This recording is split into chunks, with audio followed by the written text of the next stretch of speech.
తాకట్టులో ఉన్న బంగారాన్ని విడిపించి ఆ రోజున్న మార్కెట్ ధర కట్టి మిగిలిన డబ్బును మీకు అందిస్తుంది కొమ్మూరి గోల్డ్. నమస్తే, నేను ముఖేష్. ఈరోజు మనతో పాటు ఉన్నారు సీతమ్మ కొడుకు నారసింహుని బిడ్డ భగవత్ సేవకుడు రాఘవ్ శర్మ గారు మనతో పాటు ఉన్నారు. ఒకసారి వారితో మాట్లాడే ప్రయత్నం అయితే చేద్దాం. గురువు గారు నమస్కారం. లక్ష్మీ నారసింహానుగ్రహ ప్రాప్తిరస్తు. సో ముఖ్యంగా November 9 తర్వాత ఒక విధ్వంసం జరగబోతుంది, ఏపీలో ఒక సునామీ సృష్టించబోతున్నారు అని చెప్తున్నారు గురువు గారు. అసలు ఏం జరగబోతుంది అంటారు? November 9 తర్వాత విధ్వంసం కాదు. ఎవరు ఎన్ని మాట్లాడినా నేను చాలా క్లియర్గా చెప్తా. 2026 November 9 తర్వాత ఆంధ్రప్రదేశ్ మాజీ ముఖ్యమంత్రి వైసీపీ పార్టీ అధినేత వైఎస్ రాజశేఖర్ రెడ్డి ముద్దుల తనయుడు అయిన జగన్మోహన్ రెడ్డి గారికి శకం ప్రారంభం అవుతుంది. అండర్లైన్ చేసుకోండి. ఓకే, ఇది చాలా క్లియర్గా తెలియపరుస్తున్నా. ఈ సంవత్సరమే 2026 November 9 తర్వాత నుంచి నెమ్మదిగా ఎవరికీ అర్థం కాని విధంగా పాదరసం ఎలా అయితే చొచ్చుకొని పోతుందో ఆ ప్రకారంగా ప్రజల్లోకి మళ్ళీ ఖచ్చితంగా ఆ సునామీ అనాలా, తుఫాన్ అనాలా, ఇంకా ఏదో భూ ప్రకంపనను అనాలా, వాట్ ఎవర్ ఇట్ ఈస్, కానీ ఖచ్చితంగా ప్రజల్లో తిరిగి ఒక కొత్త నూతన విధాన అధ్యాయం చూస్తారు. ముఖ్యంగా పాదయాత్ర కూడా చేపట్టబోతున్నారని ప్రచారం జరుగుతుంది. ఇప్పుడు పాదయాత్ర చేపట్టాలి అనే ఆలోచన జగన్మోహన్ రెడ్డి గారికి రావడం పెద్ద కొత్త ఏం కాదు. ఆయన పాదయాత్ర మీద ఎందుకు బేస్ అవుతారు అంటే, పాదయాత్ర చేయటం వల్ల ప్రజలందరి దగ్గరికి అనువుగా, తేలికగా, అందుబాటులో ఉండే విధంగా అవకాశం ఉంటుంది. కాబట్టి ఆనాడు తండ్రి కోసం ఓదార్పు యాత్ర చేపట్టిన తర్వాత నుంచి ఈ రోజు వరకు ప్రజల్లో ప్రాభవాన్ని సంపాదించుకున్న నాయకుడిగా యావత్ ప్రపంచానికి తెలుసు. అంతే. సో అంటే ఇప్పుడు మీరు చెప్తున్న ప్రకారం November 9 నుంచి ఒక రేంజ్ లో హైప్ అవుతుందంట. మరి తదుపరి ఎలక్షన్ అయితే రాబోతుంది ఆటోమేటిక్ గా. అవును. సో అప్పుడు మళ్ళీ బ్యాక్ ఎలక్షన్స్ నోటిఫికేషన్ రిలీజ్ అయ్యాక, మొన్న ఆ మధ్య 5 రాష్ట్రాల ఎలక్షన్స్ కి నోటిఫికేషన్ వచ్చాక రిజల్ట్ నేను ముందే చెప్పా, మీ అందరికీ తెలుసా సంగతి, మాధ్యమాల్లో ఉన్నాయి. అలాగే అక్కడ ఎలక్షన్ నోటిఫికేషన్ ఓపెన్ అయ్యాక అప్పుడు నేను తెలియపరుస్తా. ఇప్పుడు పిల్లాడు పుడితే జాతకం రాయమని అడగచ్చు, పిల్లాడు పుట్టకుండా జాతకం రాయకూడదుగా. అలాగే ఇప్పుడు నేను మాట్లాడకూడదు. కానీ ఖచ్చితంగా జగన్మోహన్ రెడ్డి గారి యొక్క ప్రాభవాన్ని ఈ సంవత్సరం నుంచే చూడడం మొదలు పెడతారు. ఇది జరిగి తీరుతుంది.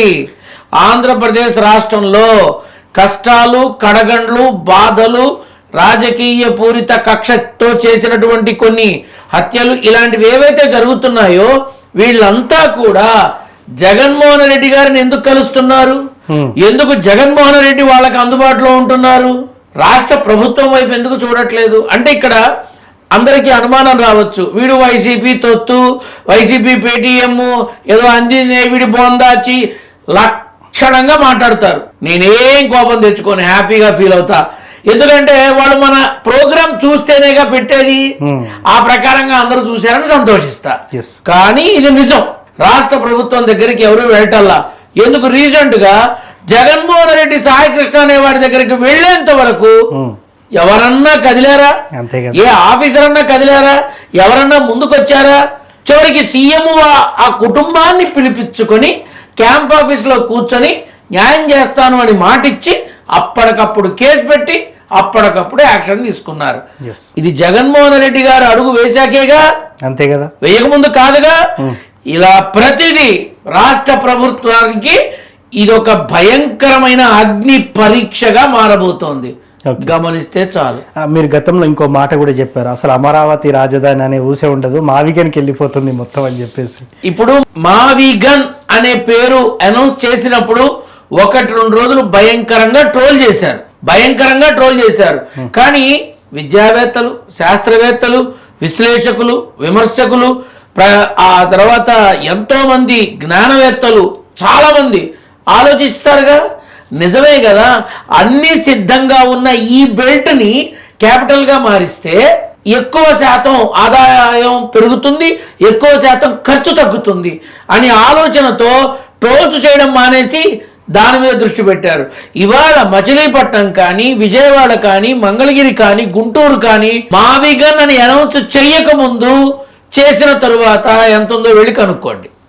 అంత మార్పు వచ్చింది. అంటే ఇప్పుడు ఆయన అధికారంలోకి వస్తే మావిగన్కి ప్రయారిటీ, జగన్ అధికారంలోకి వస్తే నాకు తెలిసి ఫస్ట్ సంతకం మావిగన్ పునరుద్ధరీకరణ అవుతుందేమో. అమరావతి రైతులు ఏం కావాలి, భూములు ఇచ్చారు. ఆల్రెడీ అమరావతి రైతులు జగన్మోహన్ రెడ్డి దగ్గరికే వచ్చి మేము భూములు ఇచ్చాము, మాకు ఈ రోజు దాకా న్యాయం జరగలేదని ఏడుస్తున్నారు. ఆల్రెడీ ఫస్ట్ టైం పుల్లింగ్ లో ఏది మొదటి అంశంలో ల్యాండ్ పుల్లింగ్ తీసుకున్నప్పుడు ఆ రైతులు ఈ రోజు దాకా మాకు న్యాయం జరగలేదని జగన్మోహన్ రెడ్డి దగ్గరికి వెళ్ళారు. అంతేకాకుండా జగన్మోహన్ రెడ్డి ఇచ్చినటువంటి 50,000 ఇళ్ల పట్టాలని ప్రస్తుత ప్రభుత్వం లాక్కుంది. ఆ జీవోని క్యాన్సిల్ చేసింది. వీళ్ళంతా రోడ్డున పడ్డారు. ఇప్పుడు వీళ్ళు వెళ్ళి కలుస్తున్నారు. ఇదంతా చక్కదిద్దలేదు. అప్పుడే మళ్ళీ సెకండ్ పుల్లింగ్ మొదలు పెట్టారు. ఎంతవరకు వాళ్ళు ఇవ్వట్లా, వీళ్ళు తీసుకుంటున్నారు. వీళ్ళు రాజధాని నిర్మాణం కోసం మేము ల్యాండ్ పుల్లింగ్ చేస్తున్నాము అంటున్నారు. ల్యాండ్ పుల్లింగ్ చేస్తున్నారో, నీతి నియమాలని కిల్లింగ్ చేస్తున్నారో వాళ్ళని వాళ్ళు ఆత్మవిమర్శ చేసుకోవాలి. నిజంగా ఫస్ట్ టైం పుల్లింగ్ చేస్తే ఇప్పటిదాకా డెవలప్మెంట్ ఏది? అదే ఏం కనిపించట్లా. సరే, నేను చంద్రబాబు నాయుడు గారిని నేరుగా అవకాశం ఇచ్చి చావరు. ఎందుకంటే మునిముడా కొడుకులు మొహం మీద మాట్లాడతా, నాకేం భయం. నేను ఆయన కలిస్తే చంద్రబాబు నాయుడు గారు అమరావతి కోసం ల్యాండ్ ఇచ్చినటువంటి రైతులు, మొదటి విడతలో ల్యాండ్ ఇచ్చిన రైతులు ఎంతమంది, మీరు వాళ్ళకి ఎంతమందికి తిరిగి ల్యాండ్ ఇచ్చారు, ఎంతమందికి తిరిగి కాంపన్సేషన్ ఇచ్చారు, ఎంతమందికి తిరిగి ప్రభుత్వ ఉద్యోగంలో ఏర్పాటు చేశారు, ఎంతమందికి సరైన సమతుల్యమైన న్యాయాన్ని అందించారు, ఆ వివరాలు ఈ రోజు దాకా, మీరు ఇచ్చిన రోజు నుంచి ఈ రోజు దాకా అమరావతిలో కానీ, ఆ అమరావతి గ్రామ సర్పంచ్ కార్యాలయంలో కానీ, ఎమ్మెల్యే కాన్స్టిట్యున్సీ ఆఫీస్లో కానీ, రాష్ట్ర ప్రభుత్వ సెక్రటేరియట్ సచివాలయం ఆఫీస్లో కానీ, మీడియా మిత్రులకు కానీ ఏదైనా వివరణాత్మకమైనటువంటి డిస్ప్లే ఉందా? లేదు, ఏమీ లేదు. ఉందా ఎక్కడన్నా? నేను అడుగుదాం అనుకుంటున్నా. చంద్రబాబు నాయుడు గారు ఈ విధమైనటువంటి వివరణాత్మకమైన వివరణ, ఏ రైతు ఎంత ల్యాండ్ ఇచ్చాడు, ఆ ఇచ్చిన ల్యాండ్కి మీరేం తిరిగి ఇచ్చారు, ఈ వివరణ మాకు అందింది ఎన్ఓసి సర్టిఫికెట్తో రైతు ఇచ్చినటువంటి విధంగా ఏదైనా మీరు పబ్లిక్ గా తీసుకొచ్చారా? లేదు. తీసుకొస్తారేమో రాబోయే రోజు. ఇంకెప్పుడు ఫస్ట్ పుల్లింగ్ లో ఎంతమంది రైతులు ఉన్నారు? మరి జగన్ తీసుకున్నాడని చెప్పి స్వర్ణాంధ్రప్రదేశ్ అని ఒక కమిటీ పెట్టి, జేఏసీ పెట్టి వాళ్ళని రెచ్చగొట్టి జగన్ మింగేస్తున్నాడు, బకాసురుడు రాకాసురుడు అని చెప్పి మింగేస్తున్నాడని వాళ్ళని రెచ్చగొట్టి పాదయాత్రలు చేయించి విపరీతమైన విషయం చల్లారుగా. మరి వాళ్ళ మొత్తం వైజాగ్ వెళ్తున్నాయిగా. స్టీల్ ప్లాంట్ వైజాగ్ వెళ్తోంది, అవునా? ఫార్మా ఇండస్ట్రీ వైజాగ్ వెళ్తోంది, కొత్త వచ్చే ఇండస్ట్రీలు వైజాగే వెళ్తున్నాయి. రాజధాని అని చెప్పాలా చంద్రబాబు గారు, కానీ మొత్తం వైజాగే వెళుతున్నాయి. మిగతావి లేవా? మిగతావి ఎక్కడా లేవా? లోకేష్ బాబు మొన్న మీటింగ్ లో అంటున్నాడు, రాయలసీమ రతనాల సీమను చేసి చూపిస్తా, ఈ కర్నూలు, కడప, ఈ రాయలసీమ జిల్లాలు మొత్తం అద్భుతంగా చేస్తా. రాజధాని అని చెప్పలేదు, కానీ అన్నీ చేస్తానంటున్నారు. జగన్మోహన్ రెడ్డి చెప్పింది ఏంటి మరి? తను రాజధాని అనే పదం వాడాడు, వీళ్ళు వాడలా. తను చేద్దాం అనుకున్నాడు, వీళ్ళు ఆల్రెడీ మొత్తం తరలిచ్చేస్తున్నారు. ఇక్కడ మనం గమనించాల్సింది ఏంటంటే, చివరికి సినిమా ఇండస్ట్రీ కూడా వైజాగ్కే పంపిస్తున్నారు అంతే మొత్తం. ఇప్పుడు ఏం జరుగుతోంది అని ఆలోచిస్తే అటు వైజాగ్, ఇటు కర్నూలు, ఇటు ఈ అమరావతి తప్ప చిత్తూరు లేదా, నెల్లూరు లేదా, ప్రకాశం జిల్లాలు లేవా, ఉభయ గోదావరి జిల్లాలు లేవా? ఎందుకు మిగతా చోట్ల వీళ్ళు ఇవ్వట్లేదు? అక్కడ ఉద్యోగ అవకాశాలు పెరుగుతాయిగా. ఆనాడు సెల్కాన్ అనే కంపెనీకి తిరుపతి దగ్గర ల్యాండ్ ఇచ్చి ఇండస్ట్రీ పెట్టించినట్టు, అనంతపూర్లో కియా షోరూమ్ పెట్టించినట్టు, మరి అన్నమయ్య జిల్లాలోను, కర్నూలులోను, చిత్తూరులోను, ఇక్కడ ఉభయ గోదావరి జిల్లాల్లోనూ, శ్రీకాకుళంలోను, విజయనగరంలోను ఎందుకు రావట్లా? ఎందుకు అన్ని వైజాగ్లోనే పెడుతున్నారు? మనకి స్టీల్ ప్లాంట్ ఉంది, ఇంకోటి ఎందుకు? సరే, నువ్వు పెట్టావు, చిత్తూరు అవతల ల్యాండ్స్ లో పెట్టొచ్చుగా, అక్కడ పెట్టొచ్చుగా. రాష్ట్రానికి చెరో పక్క స్టీల్ ప్లాంట్ ఉంది అన్న పేరు సార్థకతమవుతుందిగా. ఒక్క క్షణం ఆలోచించాలిగా. ఎందుకు అక్కడ సీషోర్లో అన్ని ఎక్కువ కాలం నిలబడి ఉండదు. వస్తువులు కానీ పదార్థాలు కానీ సీషోర్లో ఎక్కువ కాలం మన్నిక ఉండదు. వాటి రూపాంతరాలు మారిపోతూ ఉంటాయి. వాటి సర్వీసు ఏఎంసీ ఎక్కువ అవసరం పడుతూ ఉంటుంది. ఆ కష్టం లేని చోట నువ్వు పెట్టుకోవాలి. అవి ఎందుకు ఆలోచించట్లా వీళ్ళు? నేను చంద్రబాబు నాయుడు గారిని ప్రతి ఎమ్మెల్యేకి రాష్ట్రం నిధులు అందిస్తోంది, రాష్ట్ర ప్రభుత్వం.